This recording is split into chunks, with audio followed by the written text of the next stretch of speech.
आप सभी का अपने चैनल पर बहुत बहुत स्वागत है। आज हम अपनी कहानी एक राजा की कहानी में विक्रमादित्य की जिज्ञासा के बारे में जानेंगे। अब तक आपने सुना कि राजकुमार विक्रमादित्य पिता की आज्ञा से अपने मित्र ध्रुवदेव के साथ अपने राज्य के विभिन्न क्षेत्रों एवं प्रदेशों में वेश बदलकर भ्रमण कर रहे थे।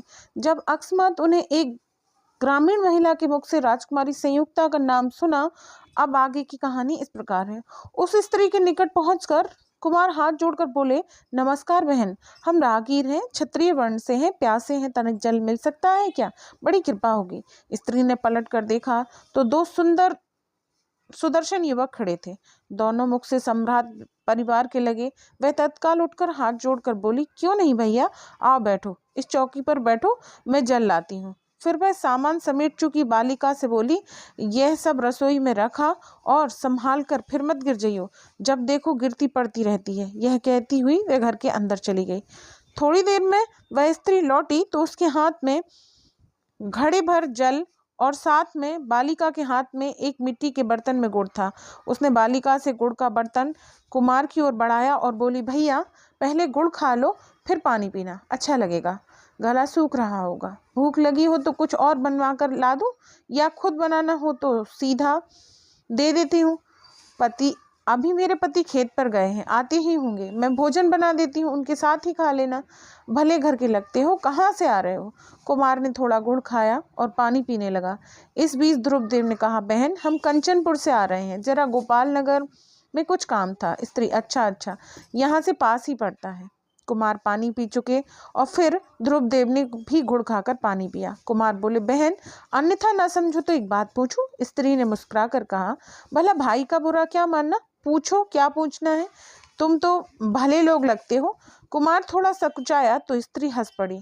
अगर मुझसे लज्जा आ रही है, वह देखो मेरे पति आ गए, जो पूछना है उनसे पूछ लो, उनसे तो लाज नहीं आएगी ना। यह कहकर स्त्री हंसती हुई अपने पति की ओर बढ़ गई। उसने हाथ से सामान लेकर रखते हुए कुमार और ध्रुवदेव के बारे में सब बताने लगी।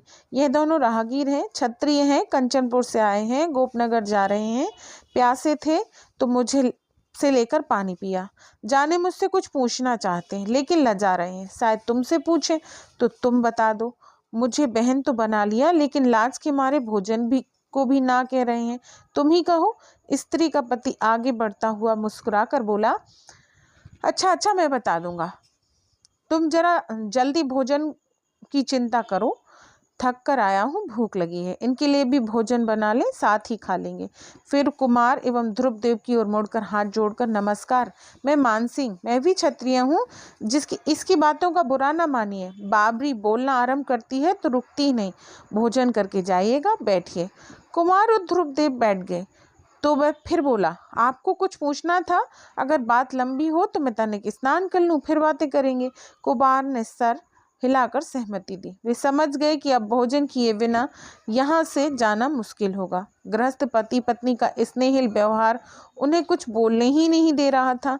मानसिंह थोड़ी ही देर में स्नान करके लौट आया और उनके निकट बैठकर बोला, अब पूछिए, क्या पूछना था? इतनी देर में ध्रुवदेव कुमार से जान चुके थे कि वे क्या पूछना चाहते हैं, सो ध्रुवदेव भी बोले, भाई कुछ अन्यथा ना सोचना, बात यह है कि हमने बहना के मुख से राजकुमारी संयुक्ता और उसकी आंखों की पर पट्टी बंधने की बात सुनी तो जिज्ञासा हो गई कि यह कौन है और क्या मामला है, बस यही पूछना चाहते थे। मान सिंह, अच्छा यह बात है, लगता है आप लोग अभी तक चंदनगढ़ की राजकुमारी संयुक्ता के बारे में नहीं सुने हैं। खैर अब तो धीरे धीरे यह बात सब ओर फैलने लगी है। अब तो यहाँ भी लोग जानने लगे हैं कि चंदनगढ़ की राजकुमारी संयुक्ता ने अकस्मात अपनी आंखों पर पट्टी बांध ली है।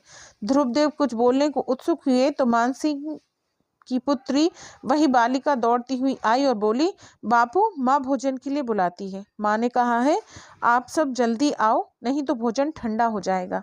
मानसिंह, आओ भाइयों, भोजन करने चलते हैं, बाकी बातें वहीं पर करेंगे। यह थी हमारी कहानी एक राजा की कहानी में भाग 7। मिलते हैं अगले भाग में, तब तक के लिए राधे राधे।